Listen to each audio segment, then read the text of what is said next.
Hi ಎಲ್ಲರಿಗೂ ನಮಸ್ಕಾರ. ಇವತ್ತಿನ ವಿಡಿಯೋದಲ್ಲಿ ಕಬಾಬ್ ಪೌಡರ್ ಇಲ್ಲದೆ ಅಥವಾ ಯಾವುದೇ ಅಂಗಡಿ ಮಸಾಲೆಗಳನ್ನು ಬಳಸದೆ ಹೇಗೆ ಸಿಂಪಲ್ಲಾಗಿ ಮನೆಯಲ್ಲೇ ಮಾಡ್ಕೋಬಹುದಾದ ಕಬಾಬ್ ರೆಸಿಪಿನ ತೋರಿಸ್ತಾ ಇದ್ದೀವಿ.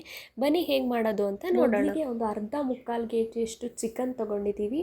ನಂತರ ಒಂದು ಮಿಕ್ಸಿ ಜಾರ್ಗೆ ಅರ್ಧ ಟೇಬಲ್ ಸ್ಪೂನ್ನಷ್ಟು ಜೀರಿಗೆ, 1 ಟೇಬಲ್ ಸ್ಪೂನ್ನಷ್ಟು ಕಾಳು ಮೆಣಸು ಮತ್ತು 1 ಟೇಬಲ್ ಸ್ಪೂನ್ನಷ್ಟು ಜೀರಿಗೆ ಪುಡಿನ ತೊಗೊಂಡಿದ್ವಿ. ಇದು ನಮ್ಮ ಮಲೆನಾಡು ಸೈಡ್ ಸಿಗುವಂಥದ್ದು.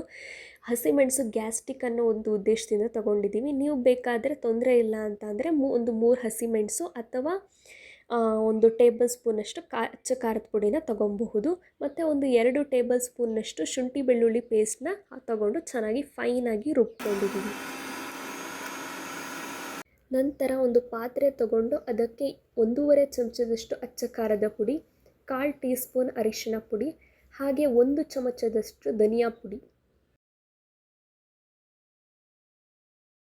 ಹಾಗೆ 1 ಟೇಬಲ್ ಸ್ಪೂನ್ನಷ್ಟು ಉಪ್ಪು, 1 ಟೇಬಲ್ ಸ್ಪೂನ್ನಷ್ಟು ಕಾರ್ನ್ಫ್ಲೋರ್, 1 ಟೇಬಲ್ ಸ್ಪೂನ್ ಅಕ್ಕಿ ಹಿಟ್ಟು. ಇದು ಹಾಕೋದ್ರಿಂದ ಕಬಾಬ್ ತುಂಬ ಕ್ರಿಸ್ಪಿಯಾಗಿ ಬರುತ್ತೆ.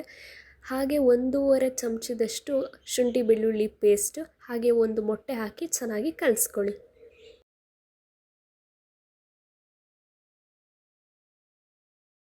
ಹಾಗೆ 1 ಟೇಬಲ್ ಸ್ಪೂನ್ನಷ್ಟು ನಿಂಬೆ ರಸ ಮತ್ತು ಒಂದು 3ರಿಂದ 4 ಕರಿಬೇವನ್ನ ಚೆನ್ನಾಗಿ ಚಿಕ್ಕದಾಗಿ ಕಟ್ ಮಾಡಿಕೊಂಡು ಮಿಕ್ಸ್ ಮಾಡ್ಕೊಳ್ಳಿ.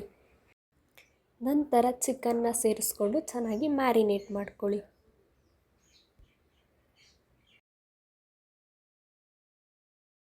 ಎಣ್ಣೆ ಕಾದ ನಂತರ ಚಿಕನ್ನ ಒಂದೊಂದೇ ಪೀಸ್ನ ಲೋ ಫ್ಲೇಮಲ್ಲಿ ಇಟ್ಕೊಂಡು ಹಾಕ್ಕೊಳ್ಳಿ. ಇದರಿಂದ ಚಿಕನ್ನು ನೀಟಾಗಿ ಬೇಯುತ್ತೆ, ಇಲ್ಲಾಂದರೆ ಹಸಿ ಬಿಸಿ ಆಗೋ ಸಾಧ್ಯತೆಗಳಿರುತ್ತೆ.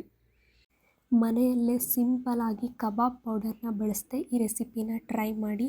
ಅಂಗಡೀಲಿ ಸಿಗುವಂಥ ಕಬಾಬ್ ಪೌಡರ್ಗಳಲ್ಲಿ ಟೇಸ್ಟ್ ಬರಲಿ ಅಂತ ತುಂಬ ಕೆಮಿಕಲ್ಸ್ನ ಮಿಕ್ಸ್ ಮಾಡಿರ್ತಾರೆ. ಇದರಿಂದ ಕ್ಯಾನ್ಸರ್ ಅಥವಾ ಇತರೆ ರೋಗಗಳು ಬರುವಂಥ ಚಾನ್ಸಸ್ ತುಂಬ ಇರುತ್ತೆ.